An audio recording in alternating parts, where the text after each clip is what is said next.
Welcome to the Hydra Boss. We've been playing this now for the last 12 hours. I think it's been out. We've been using a lot of different champions. We went on stream.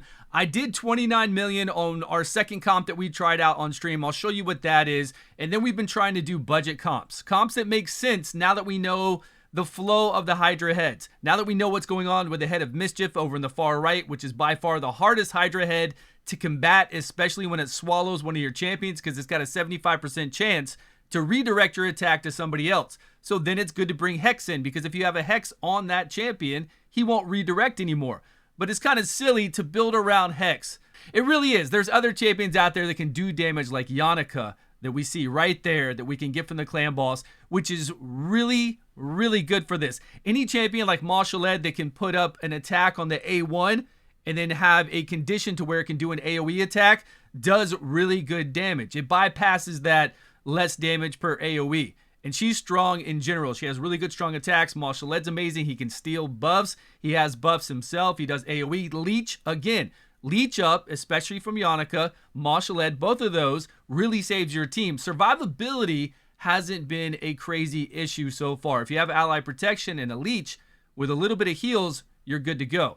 But keep in mind, this is normal clan boss. All these champions that I'm going to go over with you right now, I'm going to go over every single champion in the game that is top tier so far for the Hydra boss. Or at least most of them. I probably won't cover all the DPSers. There's quite a lot of good DPSers out there. Of course, Crutrexa, single target DPS is insane. If she has her A2 up and then you go into her A1. There are champions like that that I'm not going to mention. Now, you can use those and they are insane in the Hydra boss. But I'm going to go over a general list of all legendaries and all epics so far that are the best for you on the Hydra boss. This will all change. We are dealing with the lower level Hydra boss. Do you remember when we fought the Nightmare Clan boss and then fought the Ultra Nightmare Clan boss? The transition from Nightmare to Ultra Nightmare is insane. I made a rare team to beat Nightmare. One key Nightmare. If you take that same rare team into Ultra Nightmare, it doesn't even do 9 million. Forget 70 million that we need. And I hate it, man. I swear, like, the Mischief one takes your champions more than anybody else. The Mischief. I did play Rule on my very first comp, but the comp that I got 29 million with, I didn't play Rule. And really, it's more about the count, the turn count to me. Like, how far can we get into the turn count? That's what I want to know. I'm not too concerned with the damage. Yes, we want good damage, but I want the survivability. I want to see how far I can get. Can I get to turn count 150? Because if I'm at turn count 150, I'm doing okay damage, and I've got damage in there to get my champions back. So I'm doing something right. And you're learning the mechanics. And a lot of the champions that work really well right now probably will not work for us later on. Not to one key for a chest. Probably aren't going to work out. And that's just the way it is. That's the way it was with Nightmare into Ultra Nightmare. It's a totally different game. A total different game. So we'll see in the coming days when some of the clans get up to those harder bosses and what they're using for that. I will tell you that Krisk is #1 top tier for this boss. Just like he's #1 top tier for almost everything in the game. On normal here, I got 29 million with this team, and we didn't manual. We put it on full auto, but then we selected whenever our champions got eaten, we had to select. We do have some strong champions. We've got some really strong champions, but really, I feel like Brogni and Ugo are really what made this team be able to survive all the way there. I could have put Yannicka in here instead of Mashaled. She would have filled that same exact role. Instead of Trunda, we could have brought in some other DPS. Maybe we could bring in a ninja. Whatever we have is high DPS for this boss to make sure that we're dealing the damage and we're trying to get to that Rule. We could have brought in our Rule again. Rule, I put the same gear that I have Trunda on right now onto Rule, and he was doing amazingly well. And he would get up the Hex, and we wouldn't have to worry about it on the Mischief. I think Rule is an amazing champion for this. And yes, we're going to go over all of those right now. So there's the 29 million, which isn't insane. I haven't had a lot of time. I am working on my website. Guys, I have a website coming out day and night. I'm working on it. I'm doing meetings in the morning over it with my partner. We're getting everything done, and it's just causing a lot of time sink. My kids were sick today. They didn't go to school. Dealing with that, I streamed so I could do this. And then I've got to do videos on Awakening Chaos Era and Raid Shadow Legends so I can bring it out to you all. So very busy, so I don't have all the time in the world to go over this. I did look at Reddit briefly. I see some really cool teams. I see Martyr being used. Let's get to whatever the best champions are so far for the Hydra Boss. I'm actually going to leave it on the Hydra Boss screen. I'm not going to go into the index and go over each of the characters' ability. I'm just going to tell you the characters and give you a little bit of insight on them. You should be already testing out the Hydra Boss and learning the Hydra Boss battles so you know where these guys fit in. We'll go over the epics first and then we'll hit the legendary. So Inquisitor Shamal is amazing. He's in the team right above me. He's in any kind of budget team you can think about. The ability to remove those fears, get turn meter increase, counterattack all the time. His A1 can lower the buff of the enemy, and then he can ignore defense if you have enough buffs up. Do some really good damage. There's just no replacement for Inquisitor Shamal, so I hope you guys pull one. Ugo is without a doubt amazing. I got her right up there on that team. To block buffs and to do decreased defense, to get some heals in there, to get some revives in there if she's the last one standing. Just a really good unit, and I kind of want two of her now. Now, I'm not saying for you to go out and make more than one Ugo, but right now I feel like she's really cool. I'm going to hold off to wait till people get to Brutal and Nightmare because she might fall off. I don't know yet. Doom Priest, always amazing to remove those fears, to remove those provokes, remove anything we get on us, all those poisons. Doom Priest is a legit champion to bring into the Hydra Boss. Rector Drath, everything that Rector, I mean, you name it with Rector Drath, it's all going to be beneficial to us on this boss. We've got Veil, we've got heals, we've got Revive, decrease attack on that A1. Geomancer, I did play a little bit briefly, but I was doing full auto. So while I could see Geomancer's damage on whoever he put the burn up, I could see it going up. I could see it like the damage numbers were flying on that target, but I was doing full auto. I was only micromanaging the auto when somebody got eaten. I would go over there and click that head.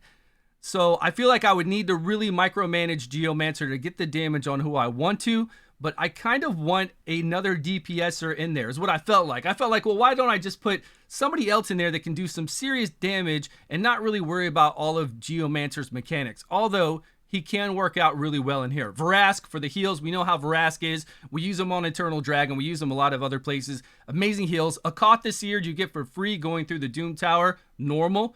Get him. AoE burns. We also get some shields in there. His other mechanics that he has that are really strong that we use in Doom Tower waves won't work on this boss, but still, Akath is a really, really good unit that you can use other places as well. Padma works out good in here. Decreased attack on the A1, plus we can steal buffs with her.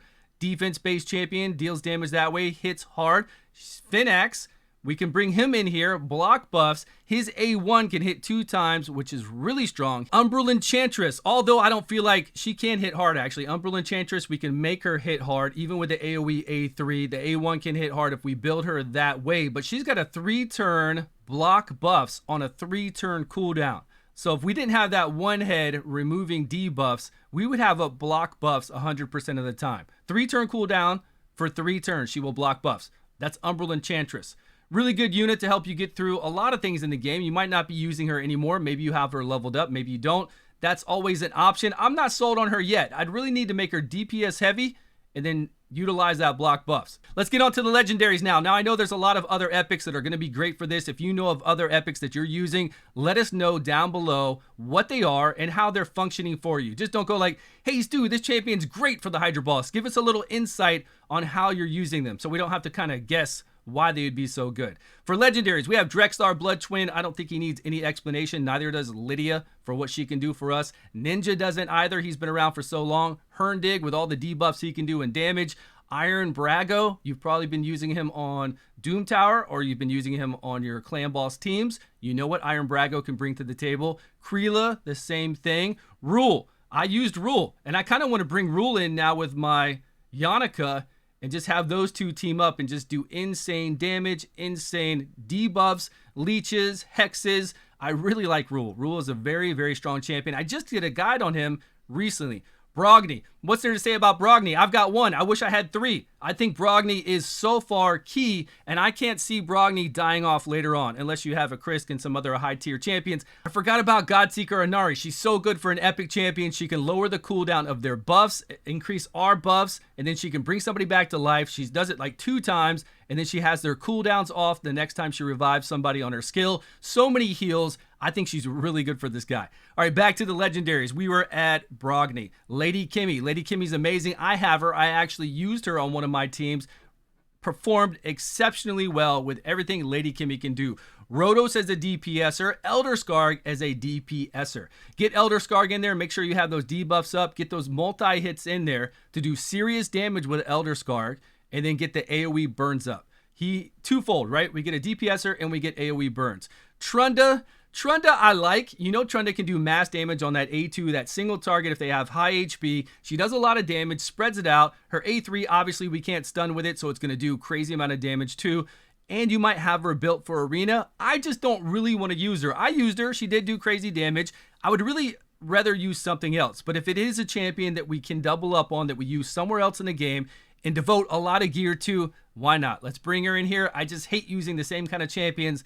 I just like to use those champions that we don't use anywhere else. So we're like, oh man, this champion was really terrible before, and now we've got a place for it. So we've got Trunda in here, Dracomorph, Xavia. I saw a Dracomorph Xavia team that was performing really well. They weren't focused on Poison Explosion, but they were using Poison Explosion to do damage. And yes, while the Hydra heads don't take a lot of damage from the ticks of poisons being up, I think the Poison Explosion is doing decent enough to do damage. You let me know down below, because I did see a Reddit post for some team for that. Sissia, Burn Explosion, you know is going to do well with everything Sissia can do. Duchess, I don't think she needs an introduction. We know how good Duchess will be here. Cardiel, Tyrant. Let's stop on Tyrant right there. We know what Cardiel can do. Cardiel is an amazing champion with pulling all the buffs that he can do for us, the heals. We've got Tyrant Lamore here that I was using. He was doing our Ally Protect to keep everybody alive, plus AoE burns. Really strong champion, I feel like, for this boss. Valkyrie and Martyr, we know how strong these champions can be with counterattack. They can steal counterattack and pass it around to the other heads, so you don't want that to happen, but everybody is still using Valkyrie and Martyr, so don't be scared. Just make sure you can take it off or that you can block them from getting buffs. It's really strong to have a Valkyrie and Martyr in there, of course. Mashaled. I think I talked about Mashaled earlier in the video and how amazing he is because he performs like Yannicka, but a little bit better than Yannicka. Doing that AoE on the A1 bypasses them blocking all that AoE damage. It's just the leech on a nuker like this, just like Yannicka, is insane. So Yannicka, Mashaled, those two I'm really in love with for this. Get that leech up, get all those, he can steal buffs, he can put buffs on himself, put buffs on everybody else with his speed. He is a complete Batman unit. The bat, use the bat. Necrit can protect your team, ally protect. Once he's got them all protected up, we can pull in even more and more with ally protection and get that skill on cooldown every time somebody's hit with a shield on with Necrit, and then he can do decreased attack. So a really strong unit for this guy. Siphi, of course, I mean, we don't need to explain Siphi. Norog is interesting because Norog can do AoE block buffs. AoE block buffs is really strong on this champion. Norog and the other Balrog, what's his name? The big Balrog looking, God, I have two of them built up for arena. You know who I'm talking about. Man, I know the name is right there. I know 100 of you are going to tell me down below in the comments. He does AoE block the buffs too. And I think block healing too on the A1. I can't remember. You know, he unlocks Peril. Jesus. Krisk. I don't need to explain Krisk. I think we've talked about him so many times. Turvold. I don't care about Turvold. Can Turvold do a lot of damage? Sure. Can he get a lot of buffs where we're at? Yeah. But I really feel like Turvold is one of those champions that I never pulled, and I'm glad I didn't. I don't care about the clan boss doing over damage. I don't care about doing that insane amount of damage. And I know Turvold, an insane amount of damage right now is going to be amazing. It's going to be really good. I'm sure there's people out there doing nuts things with Turvold in here, and he's great.